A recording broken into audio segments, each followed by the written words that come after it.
It's pretty nuts. We're having way too much fun backstage. We forgot to go live. I can't even repeat some of the stuff we were saying backstage because it was just so. It was so nice, and we're known for not being nice. We're known for not being nice on this show. So, like, all I'm gonna say is just be careful of those space lasers in space. Oh my God! And for everybody in Florida, be safe tonight and tomorrow. Yes, absolutely. So, Jay. Oh, you're gonna start with me tonight? I am. I'm gonna start with you tonight. How was your trip? Obviously, you had a great time. You showed us some stuff that you came back with. I know we saw that. Your time over this past week that you've been back versus the week where you were out of town, which one was better? Fantasy-wise or life-wise? Because I just mean life-wise. Yeah, no, definitely down there. I mean, I know this sounds stupid. I may have said this last week, but when you get to, I guess, any country, they give you the visa, basically a 30-day visa. And I contemplated, I got 30 days. I guarantee you I could become a citizen in 30 days of 13 Pecos. Yeah, was that nice? Was that nice? You could live like a king? Yeah. I mean, dude, I can't live that way here. It's kind of nuts, like how all this travel's happening, how like inflation's happening, how it's wild. And I feel like Canada just doesn't see that effect, Jacob.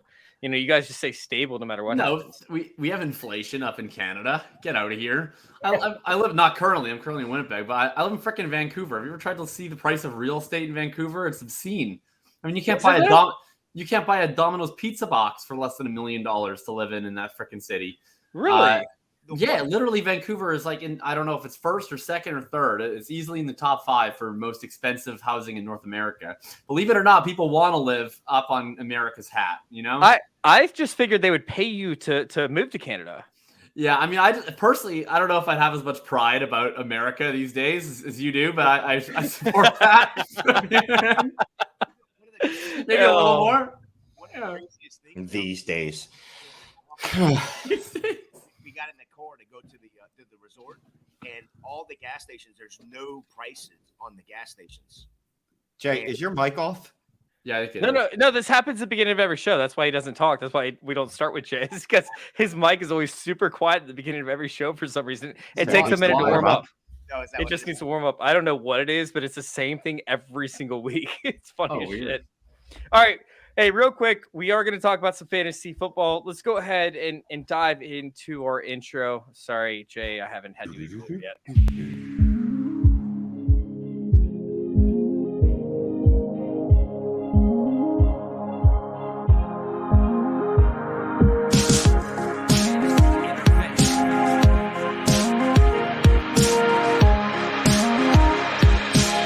This is Fantasy Intervention.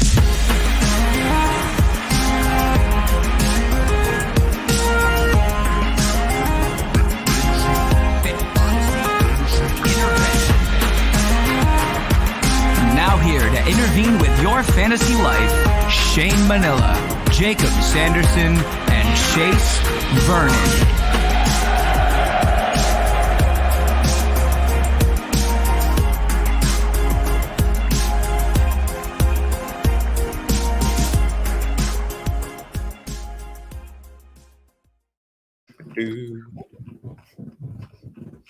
What's going on, everybody? Welcome on into another episode of Fantasy Intervention. I was expecting a lot more interference. All right, I'd like everyone, in honor of the election on Tuesday, I think we should all get up and recite the national allegiance, pledge to the flag. What's it called?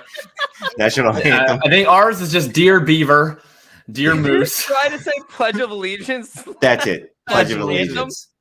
Yeah, national anthem. Do you even know the national anthem or the Pledge of Allegiance at this point? You didn't even know the name, Shane.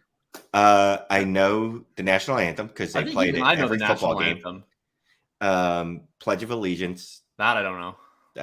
I know the Jewish Pledge of Allegiance from Hebrew school. Taking my kids every Sunday, but I don't know that one either. Yeah. We don't have a Pledge of Allegiance in Canada. We just they're just like, "Are you still good?" And they're like, "Yeah, it's fine." Well, they pay you guys to live there. Obviously, we've already talked about that. So, all right, what's going on, everybody? We have another episode of Fantasy Intervention coming at y'all for Week 10. Ready to get stoked, excited, ready to play some Justin Fields, some Joe Mixon. Maybe not. We will find out here in this episode. Oh, man, we have a bunch of stuff to cover, whether it be trades that are happening. There's a lot of trades with the trade deadline in some redraft leagues for fantasy football, whether it be some players that you just need to drop and get out of your lineups, or whether it be, hey, should I play John Wolford this week? We have a lot to discuss. Let's go ahead and kick it off with a little bit of a recap of how bad we were last week, which, I hate doing, but it is what it is.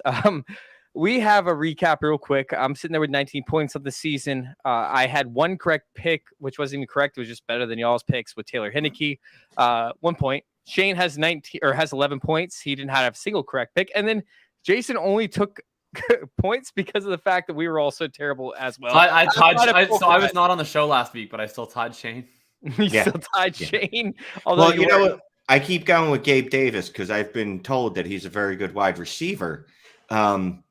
Yet, please keep doing that. I'm going to keep doing it because one of these weeks he's going to hit, and then all the Gabe Davis truthers will be on Twitter talking about how great he is, and they'll just have temporary amnesia for the previous month that he didn't exist. Last week was rough for all of us. Whether we want to admit it or not, Joe Mixon, I don't think I saw any analyst come out there and say, you have to play Joe Mixon this week. I don't think I saw a single one. So if you're out there, go ahead and run your victory. Yeah, line, honestly, this was we always talk on the DFS show, and we'll talk about it more on Friday, but the one thing that I've usually been pretty sharp at is the ability to project ownership. And I'm kicking myself because I had Mixon in a lot of my lineups on Friday night because I was like, nobody wants to play this guy. He's a total bum. He's just been inefficient all year. And then I'm checking through the next morning and I'm seeing all the industry is projecting to have really high ownership. I'm like, all right, well, I can't play this guy. We're just going to play him. I log in, flip over the cards, and it's nobody's really playing Joe Mixon. I'm like, fuck. Nope. And then he has 5 touchdowns. I'm like, I took this guy out all my lineups. And there was a little bit of luck. There was a little bit of luck. Guys, what? I would like to just share something that I wrote after week 8, where Joe Mixon continues to see all the goal line rushing attempts for the Bengals, adding another 2 attempts this week, upping his season total to 12. No other Bengal running back has seen a single rushing attempt within the 5-yard line. Blah, blah, blah, blah, blah. Mixon, I wrote that.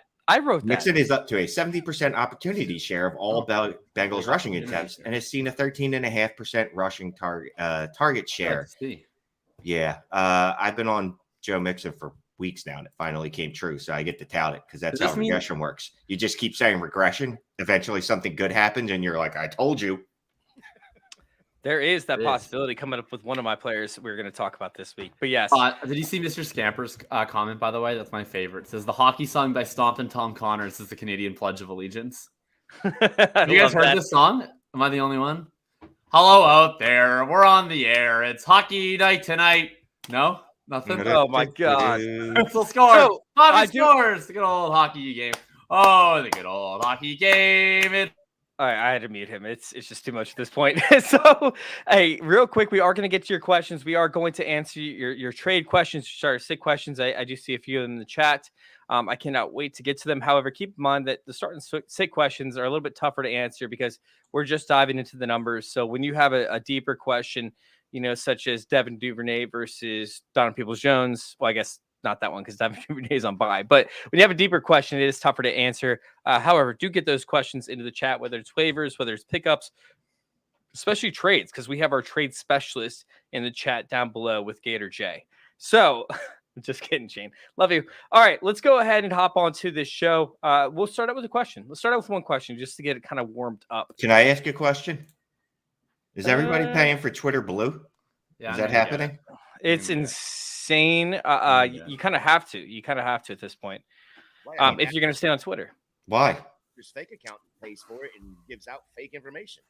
But it already got suspended. Wait, but what? Can I ask? What is the purpose of Twitter Blue? I know we'll all get the check marks, but what else? I get to post 10-minute porn videos? Your tweets will actually be your tweets will find people, and instead of just being treated as spam.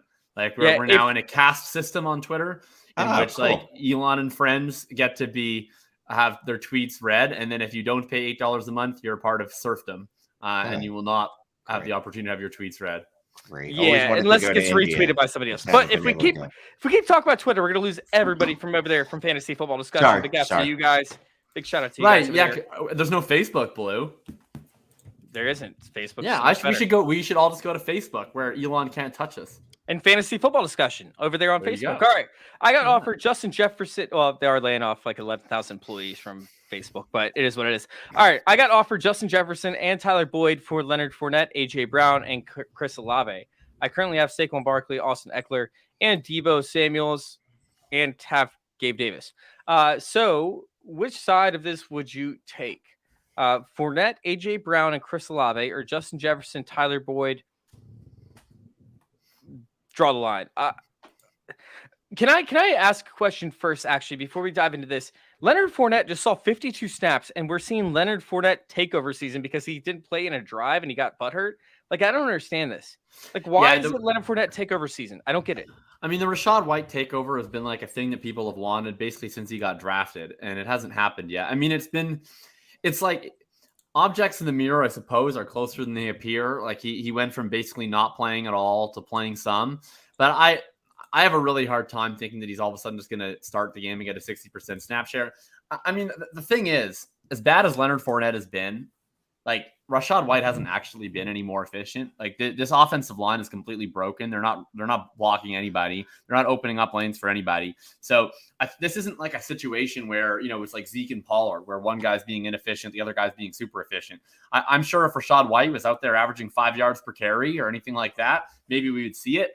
I think at this point, like, it's just going to be more of a 65-35. I hope Rachaad White takes over. I have him in plenty of places. I'd be surprised. You guys? Yeah, I mean, I just don't see it. Leonard Fournette's still the primary back. We already know Tom Brady doesn't love rookies. This is the best rookie I think he's ever played with in terms of like efficiency thus far, because everybody else he's played with has dropped his passes, have missed blocks, and then he doesn't target them at all. So overall production, I think Rachaad White, this is the best rookie he's ever played with, but I just don't see it happening. Shane, are you thinking that this is a Rachaad White takeover, or is Leonard Fournette going to see less than 40% of the snaps at any point this season without an injury? No. I mean, look, we've been waiting for Leonard Fournette to go away since he's gotten to Tampa, and he won't comply with our demands. Not as long outside as of week 14 when Ronald Jones took over for a week. As long as Tom Brady's there, so the rest of this year at least, it's going to be the Leonard Fournette show mostly, I believe. All right, so Jay, I'm going to start with you then on this question. Are you taking Justin Jefferson and Tyler Boyd for Leonard Fournette, AJ Brown, and Chris Olave? Yes, probably so. I think you got Justin Jefferson, who's going to get all the targets there, and you got Hawk there now as well. But so yeah, I'm with the running backs. You're not going to play Fournette, so you've got Saquon, you've got Eckler. Yeah, go ahead and give me Justin Jefferson and Tyler Boyd on this, because we are talking redraft, right? Yeah, of course. I'd assume. Oh yeah. I mean, it depends on I think it depends on how many players you start. Like, if you're like. That's giving up a lot, right? You're giving up like 3 clear startable assets for really 1. But if this like a standard 2 running back, 2 wide receiver, 1 flex, then I think it's fine. Although your wide receivers will be pretty, they'll get thin quick, right? You're going to all of a sudden be relying on Gabe Davis as your 3rd wide receiver instead of relying on Chris Olave. So. But all right, Shane. I mean, Tyler Boyd's a good startable wide receiver, especially when Chase is out. Yeah, word is Jamar Chase, I saw it on NFL Rumors, is expected to come back after the bye. Yeah, I mean, Boyd was pretty darn useless when Chase was there. I'm a little concerned for a late season breakdown by AJ Brown once they face a slightly tougher schedule. Justin Jefferson actually has an amazing schedule in the playoffs for fantasy football, so I kind of rather ride that to an extent. But I can't hate on trying to grab value, and if AJ Brown ends up being that asset, that's great. But AJ Brown's scheduled towards the tail end of the season, and I only know this just because of best ball. I think I'd rather pivot towards Justin Jefferson's tail end of the season over AJ Brown's, but it makes sense to hold on to those guys and trying to play Chris Olave in your flex position. All right. Let's go ahead and hop on to some of these storylines, some of these notes. If you guys have started to say questions, get them in there. I do see we have some that are already in there. I just want to hit a couple of these storylines so we can get to your questions and we can actually move through the show. TJ Hockenson, right? Ended up having a massive game, 9 for 9, 70 yards. Is he a tight end one the rest of the season? Is this what we were hoping from TJ Hockenson since he got drafted? Is this all of our dreams come true who have been rooting for TJ Hockenson, mine included? I mean, tight end one is a low bar. That's sure. Top five tight end. Top that's five. the most handsome, ugly dude that you know. Me. Top five, sure. I mean, because it's what? It's Kelsey, it's Mark Andrews, it's Goddard, Kate Otten. Yeah, so throw in Hockenson. Can he make it into the top three? Sure. He probably wouldn't be in my top three. Like I like Njoku and Goddard more. It's encouraging that he went 91% snap share his first game there. That he was the second most targeted Viking in his first game there. He's only been there 5 days, so that's pretty impressive. So could he get there? Yes. I think they sorely needed a second weapon because Adam Thielen is a ghost of what he used to be. Yeah, more points rest of the season. Adam Thielen or Hockenson? That's a good one, right? Is this tight end premium scoring? No, we're talking about regular scoring. I mean, obviously, like if Hawkinson's seeing 8+ targets a week, that's gonna be more than Adam Thielen's ceiling. Yeah, because Adam Thielen, I think, is pretty much touchdown dependent right now. Just my opinion. But I saw a thing the other day where this trade actually benefited Hawk because he had already played Washington, so he didn't have to pay attention too much to that defense. He had more time to learn the Minnesota offense. So it benefited him a lot in that. I think that's something as fantasy managers we need to pay attention to when these trades are done. Who have they already played? How much time do they actually have to spend to study that defense compared to learning the new playbook? All right. Anybody else on this? I think he'll have more points than Adam Thielen. I think Thielen, old man. He is very old. Almost. All right.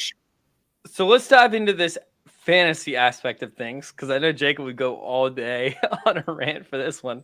This is probably the biggest move of the Week 10 schedule. I mean, Jeff Saturday gets hired on as the head coach because he has no fear and he has no experience, so he doesn't know.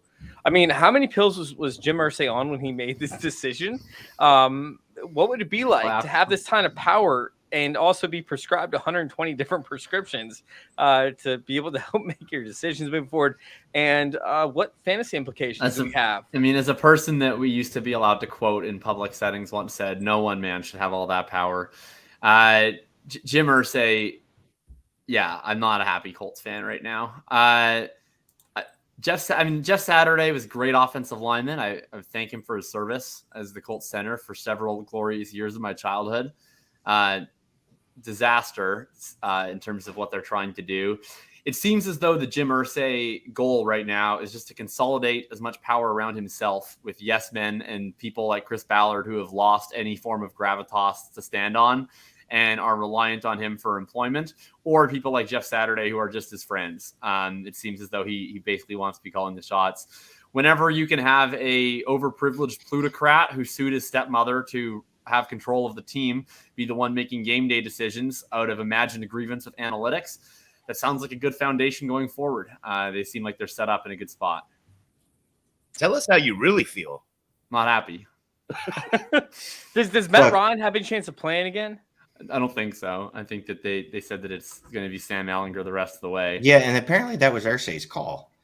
Everything is Irsay's call. Yeah, I mean, Irsay's the one that I think fired the coordinator. He replaced the quarterback, and then when the terrible quarterback he replaced the bad quarterback with couldn't will them to a victory, he decided it was the head coach's fault. That's probably the best thing for Frank Reich, to be quite honest with you. That dude will get another shot. Jeff Saturday, and I heard this on the Athletic Pod, has a winning record and as a coach, but of course that's in high school. So. God, that's so insane to me. That is so absurd. All right. Let's talk about real quick Justin Fields because he absolutely went off like a monster. His great schedule coming out.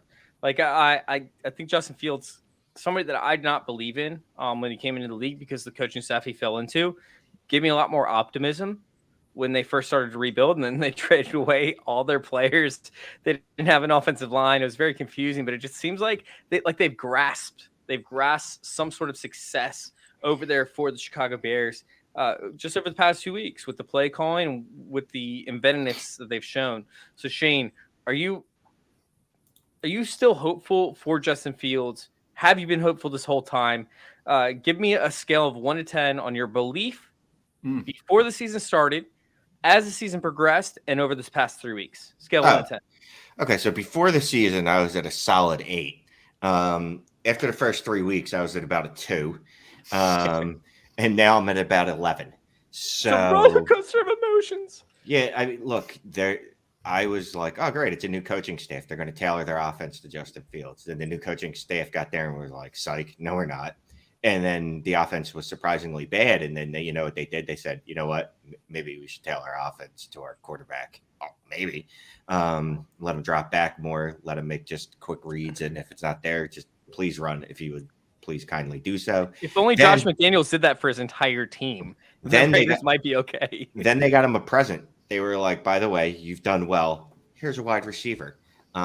We also have $300 million in cap space next year, so we can absorb the contract of any overpriced wide receiver that needs to get moved. So I'm pretty high on him right now.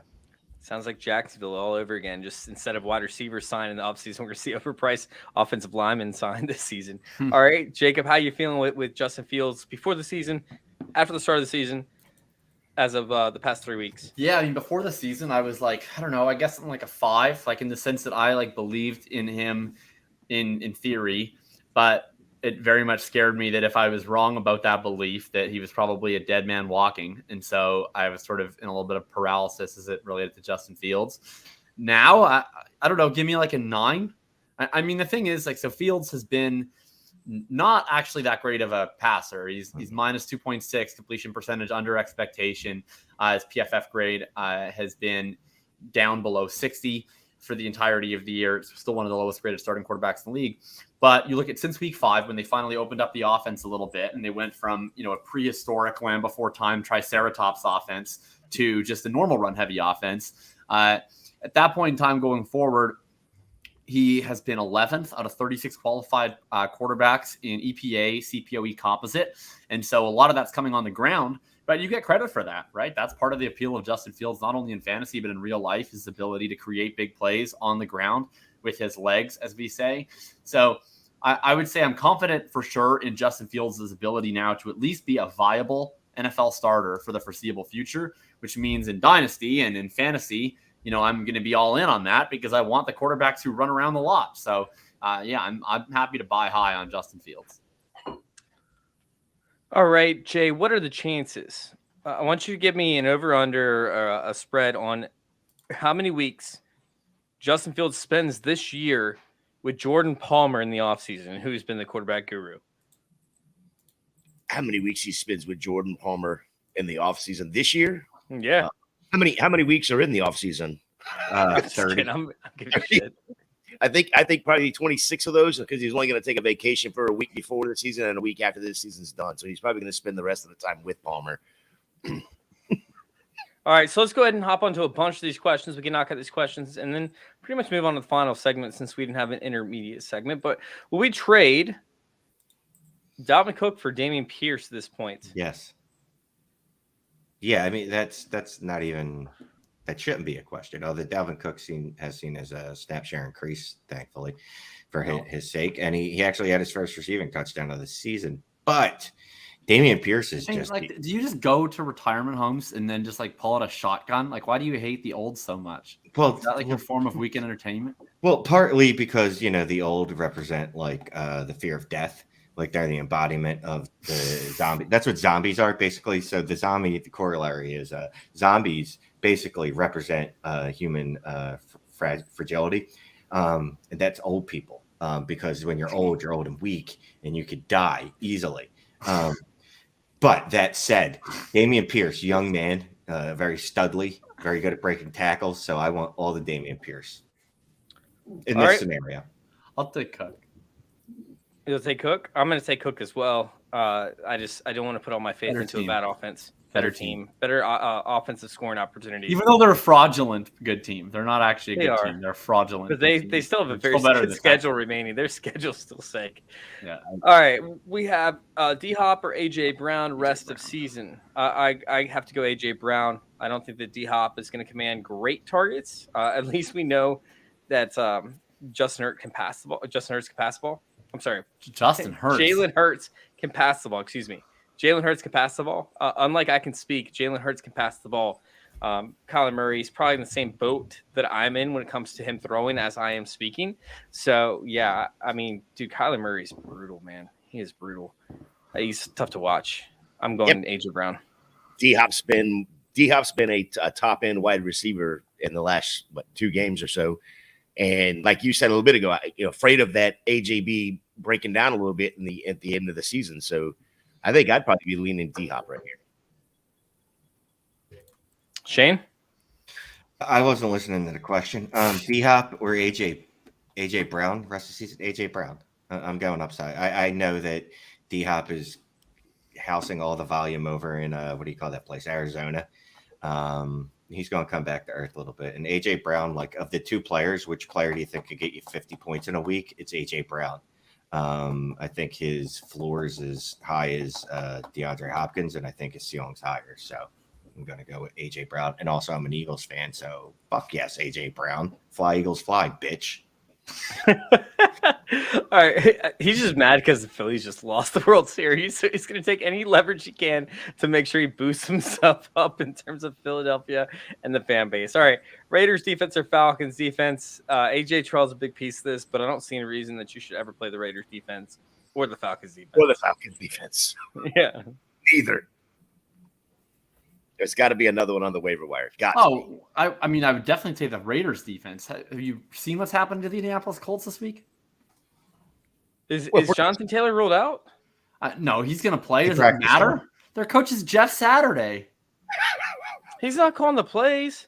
No. Yeah, someone named Parks Frazier is calling the plays. That's a publicity stunt. Ever.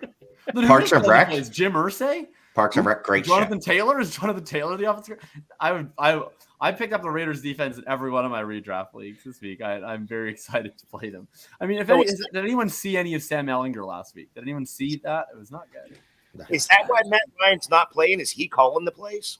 Maybe. He's probably more qualified than Parks Frazier. Dude, that would be brilliant. Parks Frazier. Fake person. All right. Let's go ahead and hop over to this question by Jamie. Would Eno Benjamin in 2023 mid-first be enough to sell Pickens? Yes, for me. I would take Eno in 2023. Yeah, absolutely. George Pickens, like, I understand that he's swaggy and all that, but extremely overrated. His targets per route run is 0.161. His targets per route run is 0.149.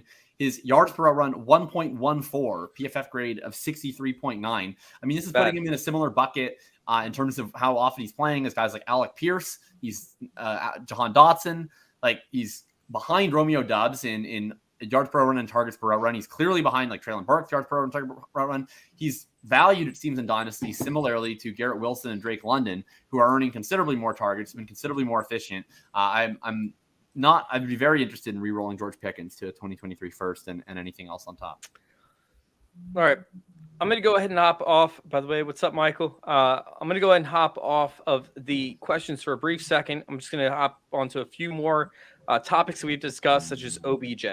Because OBJ right now is somebody that I think will have major fantasy implications, more so for the quarterback and more so as a disadvantage for wide receivers that he could be playing on the team with.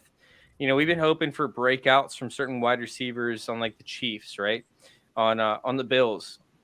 We can see some of these third string guys kind of create a role of their own. And now we have OBJ who could end up landing with one of these teams and completely destroy your other wide receivers while also adding value to a quarterback. So I'm going to start out with Shane. Which team would you like to see for fantasy purposes OBJ land on? I mean, Green Bay. I guess look at that offense and continually go, God damn, that dude needs a receiver. Although if he's going to continue to throw interceptions at the rate he did last week, maybe it won't matter. And then yell at his teammates. Yeah, it's your fault. Like, you whiny bitch. Go take a mushroom and calm down. Green Bay is fine. I don't know. OBJ is going to be a wide receiver 4, so whatever. I don't really care where he lands, to be quite honest with you, for the rest of this year, which is probably not the answer you want on a fantasy football related show. I mean, it's honest. It's not bad. I mean, he's an old wide on receiver coming off an ACL, and he's going to be on a new team. I love OBJ more than most, and I'm rooting for him. But I imagine his contributions will be more in the real life frame and maybe next year. Is there any team you hope he does not land with? Jay, you can start out with this one. Let Jay start with this one. He can talk. He came out and said that he wanted to go to like one of 4 teams. One of them was Dallas. One was Buffalo, I believe. I believe Tampa was on the list. And Green Bay was on there, but that was like really low because he wants to win a championship. So I don't want to see him on my Bucks. We have enough wide receivers and enough holes to fill without having to spend that money, in my opinion. I think the spot for him is going to be Dallas. That's a nightmare scenario. I love that spot. I hate that for fantasy. Why? I mean, there's nobody there. Are you? Oh, yeah. You think Dalton Schultz is good, right? Michael Gallup's okay. Yeah, I just traded Dalton Schultz, so I could care less. All right. I like the go Dallas easy, spot. guys. Go Dallas. easy. Shane, is there anybody that you would not like to see him on? Yeah, I don't want him anywhere near Dallas. I don't want him anywhere near the Eagles. I don't want him anywhere near Los Angeles. The Rams. I actually wouldn't mind him with the Chargers. That'd be sick. That'd be cool. That's actually a good landing spot. And the best thing is they just need more old injured receivers. Well, look, they need to get Justin Herbert just some help. So I'm assuming OBJ is going to be able to actually play the rest of the year on his recovering ACL. But yeah, definitely not Dallas, not Philadelphia, not the Rams. I wouldn't mind seeing him in LA County with the Chargers though. All right, let's go ahead and hop on to some more listener questions, and then we will finish up with our final segment of the night. How would you rank Everett, Schultz, Njoku, and Higbee for the rest of the season? Higbee's targets seem to have diminished somewhat compared to what they started out with. Everett, other way, but he also could have his wide receivers coming back. Njoku hasn't been able to stay healthy. Schultz is a stud of this group. Obviously, he could be tight end 1 for the rest of the season. Let's go ahead and start out with you, Jacob. How do you envision these tight ends? Njoku definitely first. I mean, he's been commanding an all-star level target share in that offense, and he's going to get a quarterback upgrade quite soon. Then I would probably take Everett because it just doesn't seem like Keenan Allen is going to be particularly healthy or effective this year, and Everett's been thriving as the number 1 or number 2 in the passing game. Then I would take Schultz, and then I would take the hate crime. All right. How do you put it, Jay? That was bad. That was bad. I would go Everett 1, Njoku, Schultz, and I wouldn't even think about Higbee because he's taking up space on that offense. So yeah, it would be Everett, Njoku, Schultz for me. All right, I get Njoku, Schultz, Everett, Higbee. Shane, where do you land? I am going to go with Everett. Then Njoku. I'm hoping that he's going to come back and be ready to smash. Then Schultz, and then the hate crime. Yes, the hate crime is definitely last. He's not running routes at the same rate he was earlier in the season. They're keeping him in the block. So that's good because he's used to being a defendant, so he's used to playing on the defense. So that's the order I put them in. It's okay. We're just gonna go with that. Let's go ahead and say with John Dixon's question. I'm 8-1 and stacked at running back, but have Brady and Gabe Davis starting. Would you send Josh Jacobs or Dalvin Cook for Deshaun Watson and Amari Cooper? I'm assuming this is one quarterback league, by the way.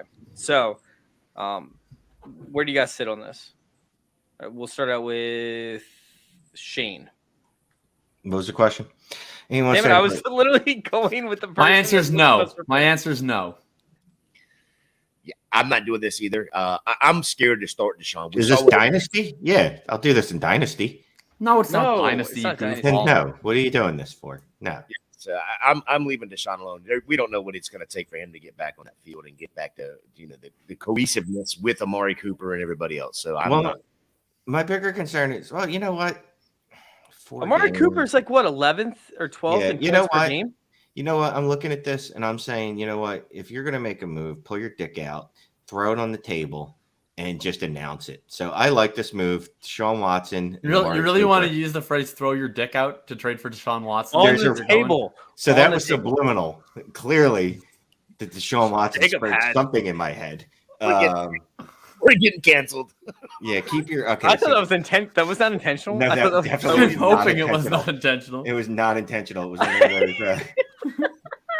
I just started nodding with you, and I was like, "Okay, shit." Okay. I'll do this trade. I'll take Deshaun Watson and Amari Cooper. I'm going for the gold. I mean, Amari Cooper's not that far. He's like wide receiver 11 or 12 right now in points per game per season. I mean, per points per game this season. So, like, I mean, him way over Gabe Davis, right? Watson way over Brady, and if he's loaded at running back, I don't see a reason why he wouldn't make this move. Yeah, I guess it depends on how stacked you are running back. Yeah, he says he's stacked. He says he's 8-1 and stacked. He's stacked. All right, he's stacked. Maybe he has Alvin Kamara and CMC. Or okay. Something. All right, full PPR pick 3: Lazard, Boyd, DJ Moore, Christian Kirk, Jerry Jeter. All right, like I said in the beginning of the episode, we love to answer starter sit questions. This is reserved primarily for Sundays at 11:30. We will hop on these so hard at 11:30. Right now, we don't have injury reports. It's very difficult for us to discuss the starter sit questions at this point in the week. We just don't know. We just don't know. Is there an obvious choice for you guys? Do you want to move on to the next question? DJ Moore, Christian Kirk, and probably Lazard. I'm not playing Moore in 30-mile-an-hour wind and rainstorm. Which we don't know the weather yet either, but that's the likely situation. I was already looking at that. So I will take Kirk and Judy for sure. And Boyd's on bye, so I won't pick him. So then it's Lazard or Moore, and I would take Moore in a vacuum, but Lazard if the weather is that torrential. So wait, you don't play players that are on bye? I try to avoid it. Oh, okay. It's a great strategy. That was great. All right. Once again, we have Lazard versus Gabe Davis. I think it really depends on weather here. Do y'all have a different take? It depends on if Josh Allen is playing for me. Dude, come on now. Come on, Case Keenum. Isn't this revenge game or is it not? I will not like Gabe Davis's ADOT is over 17. I think like his value, the whole idea of Gabe Davis, like, is that he's going to run a bunch of deep routes and he'll be super volatile. And a lot of weeks he'll do nothing, but other weeks he'll do a lot of things. And it's based off of Josh Allen chucking bombs down the field. I'm not interested in Gabe Davis and his 14% target share with Case Keenum. All right. Trade Kenneth Walker for Amon-Ra St. Brown. He has Mixon and Etienne as running backs. Higgins and Evans as well. I would actually much rather move on from Mixon, add Amon-Ra or put Amon-Ra on there and then add somebody else in addition to Amon-Ra. You're not going to get Amon-Ra from Mixon. If this is a full PPR league, I'm fine. He has Mixon. He has Mixon. He's trying to acquire Amon-Ra St. Brown. I'm saying I would Shane, this is not a dynasty league. I don't understand the question. Okay, so the question is, should you trade Kenneth Walker for Amon-Ra St. Brown, presumably in a redraft fantasy football league? My answer is that if it's full PPR, since this is basically playing for your flex spot, I would rather have Amon-Ra St. Brown. And if it is not full PPR, I would rather have Kenneth Walker. Wait. You think that Kenneth Walker is going to get the start for the rest of the season over Mixon? No, Mixon's not involved in this question. It's Kenneth Walker for Amon-Ra St. Brown. Yeah. So, but Mixon, he has Mixon and Etienne, who's starting in his two running back spots. Right. So if he has those two starting his running back spots, you think you'd rather play Mixon on a week-to-week basis over Kenneth Walker for the rest of the season? But that's not the question. That is the question. Are you trading Kenneth Walker for Amon-Ra St. Brown? Kenneth Walker and Mixon, I would rather start Mixon. Yes, I expect Mixon to outscore Walker the rest of the season. Yes. Oh, I don't at all. I don't even think it's relatively close. I think that Mixon's on pace for like 94 targets. Kenneth Walker's on pace for like 20. It was heavily targeted in 2 games this season. Heavily targeted. Well, look, let's just say this. Mixon is on pace for 35. Oh, okay. Wait, hold on, I got to do some math real quick. 85 touchdowns this year. If you just go off of last week's pace, just off of last week's. Just saying. I think you're off a little bit because he only had 4 rushing. He did have a receiving touchdown. So I meant altogether. I'm sorry, you're right. 85. So he's on pace for 85 touchdowns if he just scores at the same rate that he did last week. I don't think anyone's matching that. Yeah, I mean, Mixon's seen a slightly above average outside of 2 weeks this season in terms of targets per game. I don't see that continuing. But no, I'd much rather, if I was this person, I would actually package Mixon, since he has a higher value than Kenneth Walker. Keep Kenneth Walker and then add another player on Amon-Ra St. Brown to upgrade another position. That's what I would do personally. Anybody else want to? As much as I like Kenneth Walker, I think I'm doing this trade. I'm going to get an Amon-Ra, keeping Mixon, Etienne. Yeah, in a redraft, I'm sticking with Walker, and I'm in Dynasty, I would trade for Amon-Ra. All right, should I send Aaron Jones and Jakob Myers for Justin Taylor? Justin? Not Justin Taylor, no. Oh, Jonathan Taylor. Sorry, did I say Justin? God damn it. Jonathan Taylor. I'm not interested in Jonathan Taylor the rest of the season. No, he's injured. His line's bad. We just went over the whole Colts hierarchy of whoever's calling plays. It's the fan-controlled league apparently the rest of the year for them. So I'm going to stay away from JT. His foot hurts. His leg hurts. His feelings hurt. It's mainly the feelings with an offensive line. There's nobody to grip him tight and push him through. All right, we got a ton of freaking listener questions that have popped up thus far, but I do want to hop on to at least our first segment for the positions for the quarterback. Let's knock them out all at once. That's what I'm saying, man. Dude, they won't stop. They won't stop, Shane. All right, so let's go ahead and the final segment. Yeah. All right, let's knock them out, and then we can hop on to the listener questions. I'm down with that. We're gonna pick quarterbacks outside of the top 10. Who have a chance to finish, or I'm sorry, outside the top 15, who have a chance to finish inside the top 10. For the quarterback position, Jason, you can start first. Who do you have? Yeah, I took quarterback streamer of the week. I took Derek Carr. He's sitting at 18. He's going up against Indy and that horrible team they have there. QB9 last week versus Jacksonville. He was 21 of 36. Entirely in the first half. Yeah. Hey, almost entirely 39 yards or something like that. I was so pissed because I picked the under on him and he ended up beating it by like 10 yards. I was so pissed because I thought it was going to get crushed by halftime. Yeah, the best part of this is they actually figured out what kind of offense they wanted to be. They wanted to throw the ball to Devontae Adams. They did it in week 1. They finally did it again last week. 17 targets for Devontae Adams. And imagine this. Look at this number. I mean, he was 21 of 36, 259, 2 touchdowns last week. Week 1, he was 22 of 37, 295, 2 touchdowns. Both of those touchdowns went to Adams as well. So let's kick the ball to Adams. All right, I'm going to go ahead and take Jacob Brissett up against the Dolphins. The Dolphins have been good up against the run so far. They've been really bad up against the pass. Brissett, he hasn't given you touchdowns, right? But he's been giving you yards, at least 230 yards in the past, 4 or 5 matchups thus far. The issue is like he's just not scoring touchdown, which is weird because he still attempts the 16th most red zone attempts on the season. So it doesn't really make sense as to why he's not producing these touchdowns outside of the fact that his receivers just have not been playing great. I think a big part of that has to do with Njoku not being healthy for a few of these matchups, being limited. We've seen Harrison Bryant come in and not be able to produce at a top-end level like Njoku has been able to do. So I'm going to rely on Jacob Brissett to kind of break the mold because, like I said, Miami's been terrible up against wide receivers on the outside. They've been terrible in the red zone. We're going to see points scored. Jacob Brissett's going to be that dude.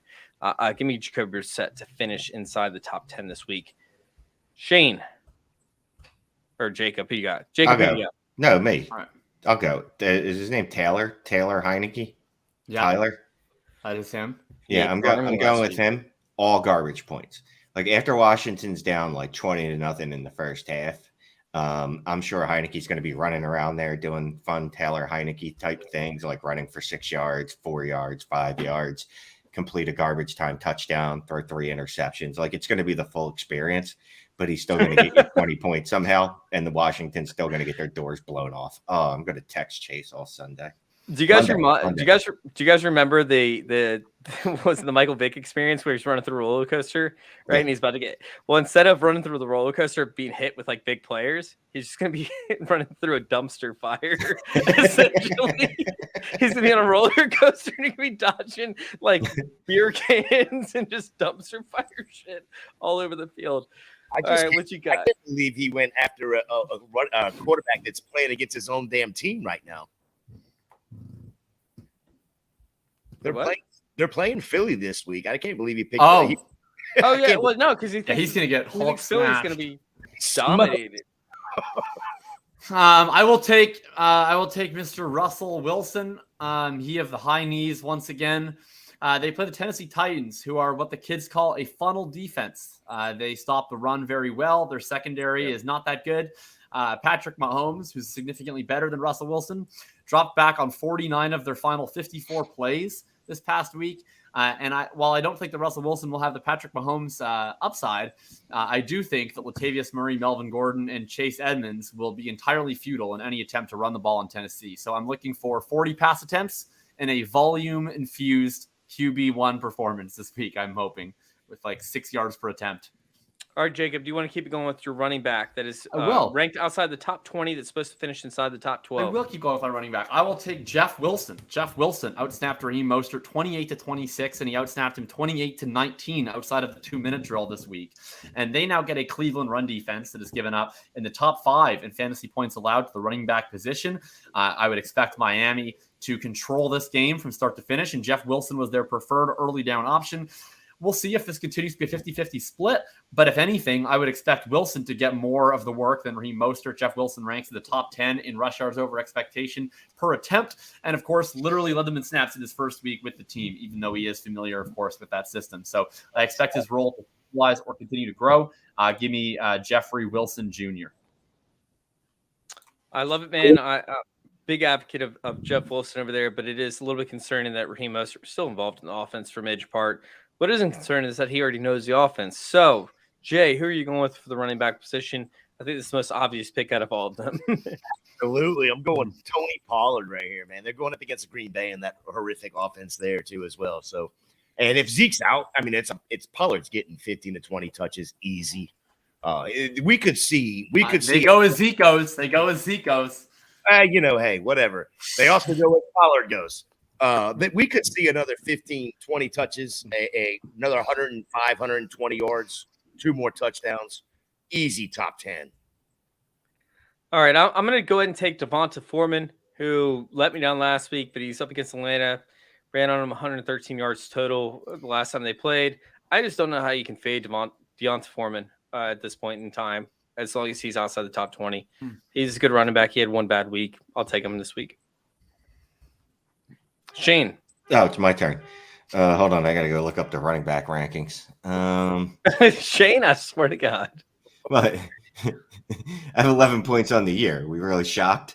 Yeah, these are all bad. I don't like any of these. Shane, we saved you for the last possible spot. I'm going to go. I'm going with the Washington stack. I'm going to go with Antonio Gibson. Dude's got a tremendous target share. Did someone pick him? No, I wasn't listening. All right, no, you're the last one, Shane. What? He had a tremendous target share over the last 3 weeks. They're using him as a receiving back. That's good because they're going to be down big. So there's going to be a lot of dump offs to Antonio Gibson this week. Jesus Christ. All right. Jason, you're up. Who you got over there for wide receiver? On the wide receiver, I'm going to take Brandon Ayuk going up against the Chargers this week. Coming off a bye, last 3 games, he was wide receiver 4, wide receiver 18, wide receiver 11. In those games, he averaged 7 of 9, 82 yards and a touchdown in each of those games. One of the games he didn't have a touchdown. Another one he had 2 touchdowns.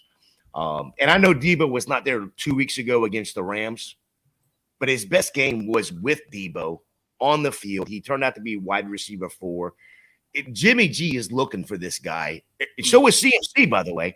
But Jimmy G is looking for this guy every chance he can. So give me Brandon Ayuk, at least a touchdown and probably 85 yards. All right. I'm going to go ahead and hop on next, and I'm going to Jesus, man. I'm going to go ahead and take Rondale Moore. And Rondale Moore has been somewhat of a surprise this season. I expect him to get a ton of targets. Jacob and I debated him in the offseason up against Rashad Bateman. Bateman got hurt. He started out the season a lot better, obviously, than Rondale because Rondale was hurt. But, I mean, we're talking about a situation against the Rams who struggle underneath. Greg Dortch in the, second game of the season, or maybe his third game of the season, got 9 for 80 against him. Rondale Moore is a superior athlete. He's seen 8+ targets in 4 of the past 5 games. And since week 5, Moore is number 10 in targets. He's He's number 6th in receptions. He's number 18th in yards. He's 5th in routes run and 2nd in yards after the catch. Yeah, of course, the yards are concerning. However, his yards after the catch have been superior to most.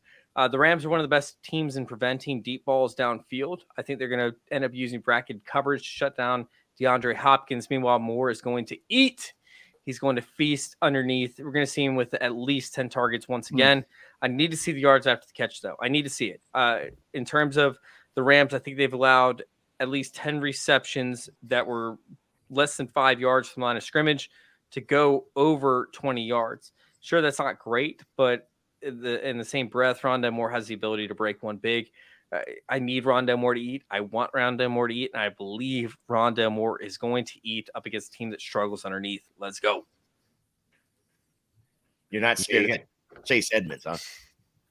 I'm not going Chase Edmonds. Is it me again? I'm going Gabe Davis because I'm just going to keep going to Gabe Davis until he actually is good on the football field, like people keep telling me that he is. So Gabe Davis it is. Gabe Davis will ever be reserved for you, Shane. Week 3 in a row. And this is the 5th time I've picked him this season, and he's given me bagels each time. Jacob? I will be taking Deontay Johnson because Joe Mixon was the running back version of Deontay Johnson, who was racking up all these expected fantasy points and never converting them into any real points. And finally, the levee broke, and all of the points came in.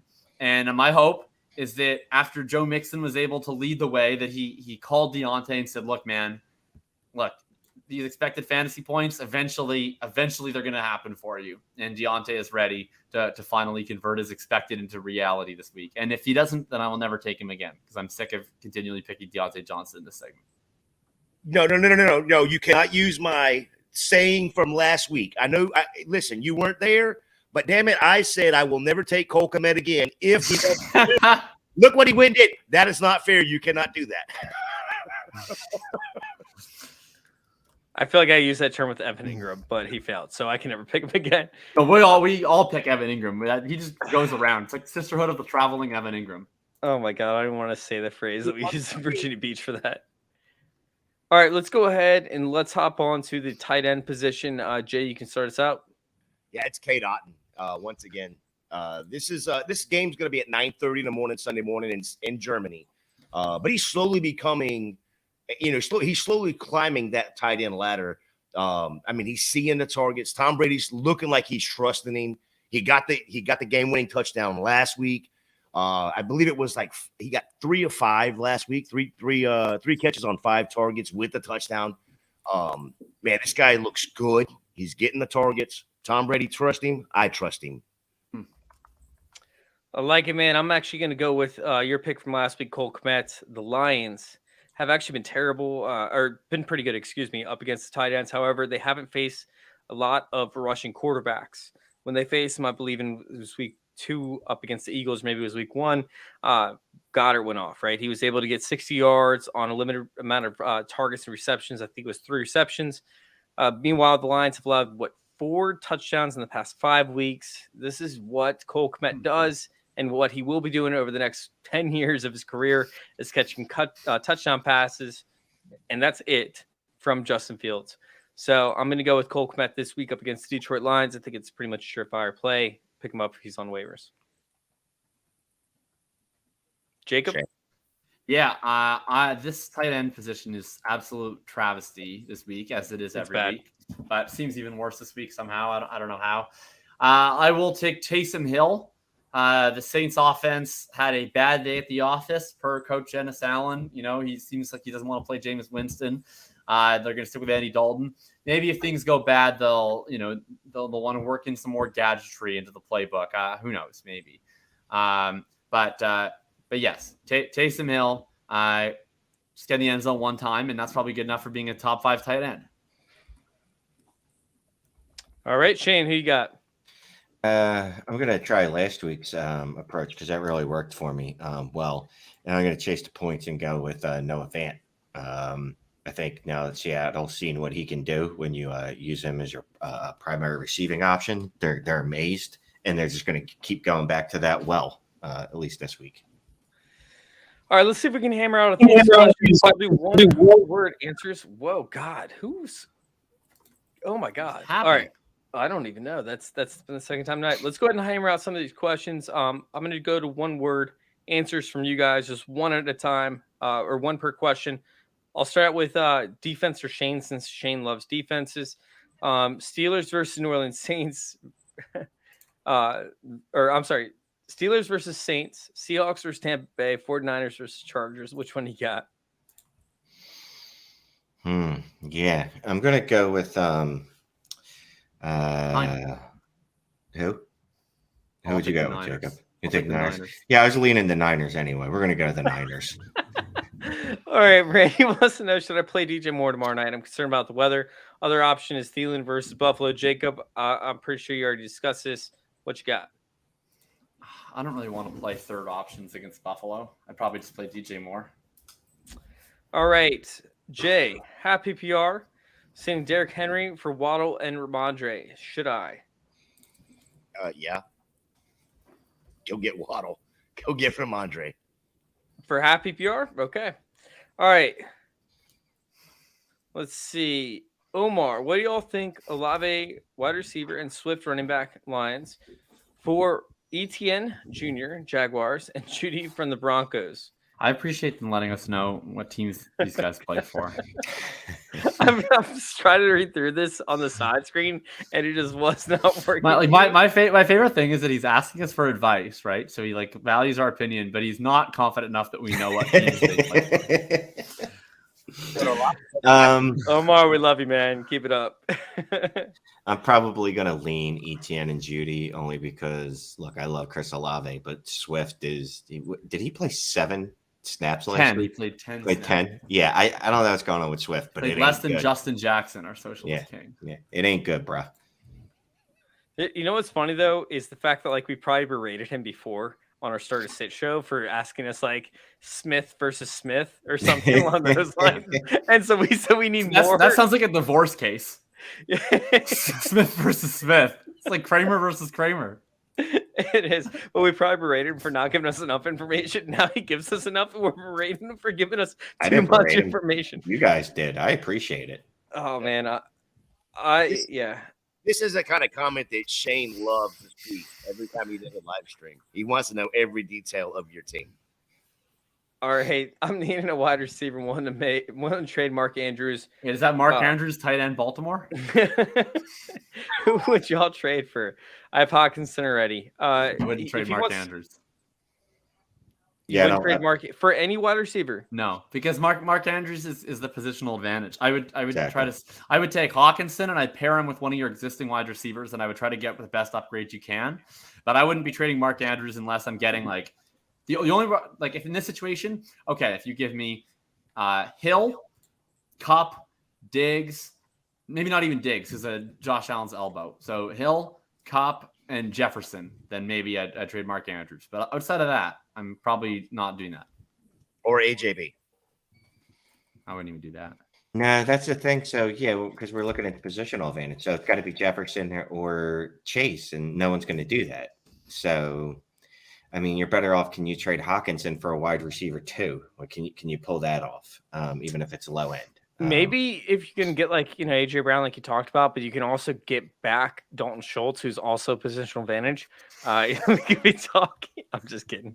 All right, let's go ahead and get it. Hey guys, 7-2, 10-man PPR. Congrats. RBs, loaded wide receivers because obviously it's a 10-man league. Thoughts on Swift, Higgins, Mecole Hardman, and AJ Dillon for Mike Evans and Chris Olave. I wouldn't do that just because you have Swift. You just have too much value there. You're moving off too much for guys that have been spotty at best. I like it personally. I mean, when are you ever going to start Mecole or AJ Dillon in a 10-man league? That's just not going to be entering your lineup. So to me, it's basically Swift and Higgins for Mike Evans and Chris Olave, and if you have Walker. You don't have another good running back though. No, I wouldn't. Never mind. You need Swift. You need Swift is where I'm thinking. Because Mecole Hardman means nothing to me. AJ Dillon means very little to me. I still wouldn't drop AJ Dillon. I would definitely drop Yeah, that's what I'm saying. It's like, where do you find the other value on the waivers for 10-man league? Maybe if Cordell Patterson was out there, I would do it. But outside of that, like, you would have to have a very valuable running back. And I'm not talking about Brian Robinson. I'm talking about like a premium running back out there on the waivers for you to pick up after you make this trade. So that's the only way I would do it, is if there's a premium running back out there who's definitely a guaranteed RB2 rest of season. And for this season thus far, I'm not taking a chance on a guy. And as a Bucks fan, man, I've sat there and watched Mike Evans drop way too many catchable balls this year alone. Balls. All right. Let's see. One last question. We got 100 questions left. All right. Got to afford a trade Offered. for Mike Kelsey and Travis Etienne for Eckler, Metcalf, and Jerry Jeudy. Worth the trade? No, because I'm thinking this is probably smaller 10, probably Kelsey, 9 to 10. baby. I'm not moving Travis Kelsey. Yeah, look, Eckler is very enticing. Travis Etienne's having a really good year, though, and then the Kelsey advantage at tight end, like we were talking about earlier with Mark Andrews, is it's sublime. You're not getting that with Metcalf over another wide receiver, and Jeudy should not be starting. Like if you have a good team in a shallow redraft league, or honestly a dynasty league too, but if you have a good team in a shallow redraft league, there's just no way I'm trading out of Mark Andrews or Travis Kelsey. Like those two guys are just so much better than all these other jamokes. Would you trade Pollard for Amari Cooper in an elimination league? Stacked running back with Chubb, Henry, Mixon. I absolutely would. Yes, yeah, absolutely, yeah, for sure. All right, my starters from home: Saquon, Etienne, J-Jet, Pittman, Kenneth. 5 and 4 got offered. JT, Ramondre, Mike Evans for Saquon, Lockett, Pittman, Rashad White. Are you pulling the trigger on that? I would definitely pull the trigger on that. Wait. I'm sorry. I would take the Saquon side. No, yeah, I want the Saquon side. JT is we just talked about that. Lockett and Ramondre kind of cancel each other out. Pittman and Evans cancel each other out, and I would take Saquon far over JT right now. Yeah, I think Saquon, again, like in these redraft formats, like unless you tell me how many starters there are, I'm assuming it's a shallow league. Like I'm assuming it's 2 running back, 2 wide receiver, 1 flex, maybe 3 wide receiver, 1 flex. And in any of these leagues, like I'm just going to be in favor of the side with the best player in the deal, and that's Saquon Barkley right now, given JT's health status and team status.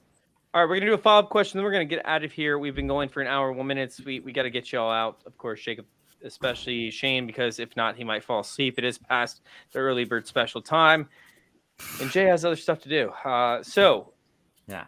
Also got offered Mahomes, Etienne, Kenneth for Herbert, CMC, and Waddle. What are your thoughts? Okay, so I would like Mahomes more than Herbert, and I would like CMC more than Etienne, and I probably like Waddle and Kenneth roughly equally, but a little more to the Waddle side. So I think I would go with that side. I think I'd go with the Herbert, CMC, Waddle side. I think this is one of those trades that's just a waste of time, and that you should be a little more strategic in what you're trading. Like you should be trying to trade like ETN and Walker for like CMC and Waddle, something like that. Leave Mahomes out of it. He ain't got anything to do with it, or vice versa. Like so you're saying that you should be a little more strategic, and then you're suggesting a very slight modification of the existing deal. Well, I'm saying I don't like 6-player trades. I'd say there's no reason that you should do 18-player trades only. Yeah, definitely. No. Well, it also has to do with his team up here, right? So, like, if you're running with pretty much no wide receivers, which is what it seems like. Mike Evans is his best wide receiver, possibly. Oh, no, wait. J-Jet and Pittman are his best wide receiver. So, like, yeah, if you want to upgrade from Pittman, I would take Waddle. Like, essentially, you're trying to upgrade your running back position by putting together this offer, right? You're trying to move up. So he's sending Holmes and getting Herbert, but he's sending ETN to get CMC. Yeah, he's getting CMC, but he's also upgrading a wide receiver, which is, I think, the main primary position he wants to upgrade at. All right. Well, then, look, with the context you've made up, I'll go. Yeah, sure. It's the same thing. You literally said it right above. Sure. I'll take that trade then. Sure. All right. Listen, we're going to get out of here. We're all exhausted. It's a week for us. Appreciate you guys for tuning in. You guys can go over there, and it's on Twitter. Find Fantasy J over there at Fantasy J77. At Shane is the worst. At Jakob Sanderson, which is super weird. I don't even know how you spell that. It's Jakob, I think. Yeah. And then son. and it's not or. It's not sand or. It's So sand it's ER.